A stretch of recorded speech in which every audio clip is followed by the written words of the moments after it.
Welcome to Faith and Mental Health Sunday. Some wounds never bleed. Some wounds never bleed. No one sees them. No one sees them.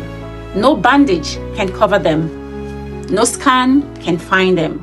Yet, they quietly change the way you sleep, the way you trust, the way you love, and even the way you carry yourself. Not every wound is caused by a knife. Some are caused by words that were never forgotten, promises that were never kept, love that was never received, grief that was never processed, childhoods that were survived but never healed. And because no one can see those wounds, people expect you to keep functioning as though nothing ever happened.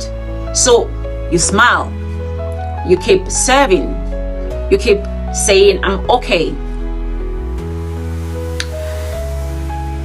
In practice, I've seen this more times than I can count. Some people begin an assessment or a conversation by saying, I've never experienced any trauma or nothing really bothers me. And then we keep talking, and during the course of the conversation, maybe taking childhood history, school, family, asking about relationships, about life, in general. Sometimes something changes. Their voice becomes quieter. Their eyes fill with tears, and they begin, telling stories they never expected or planned to tell in the assessment, about a parent they haven't spoken to in years, about never feeling loved as a child, about constantly being criticized, about a relationship that ended years ago. But somehow it still hurts them today. The Psalms are full of honest prayers. David didn't only praise God, he cried, he questioned, he lamented, he poured out his heart.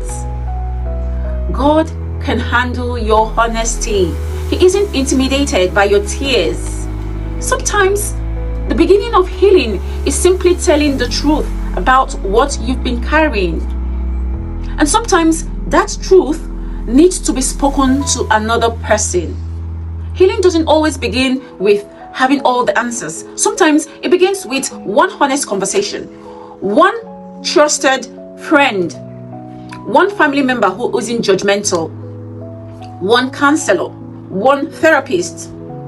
Talking, obviously, may not erase the past, but it often stops the past from silently controlling your present. Therapy isn't about someone telling you how to live your life.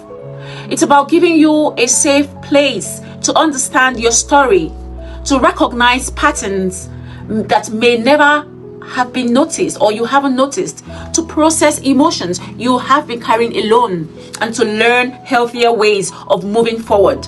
Sometimes the first therapy is simply finding the courage to say, this is what happened.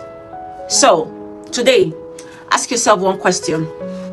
Is there a part of my story that I've been surviving but never healing from? Because some wounds never bleed, but they can still shape how you trust, how you love, how you see yourself, and how you experience life. Maybe healing doesn't begin the day the pain disappears. Maybe healing begins the day you stop pretending it never existed. Because the wound you've hidden for years may be the very wound that begins to heal the moment it's no longer carried alone. Healing begins where honesty meets safety.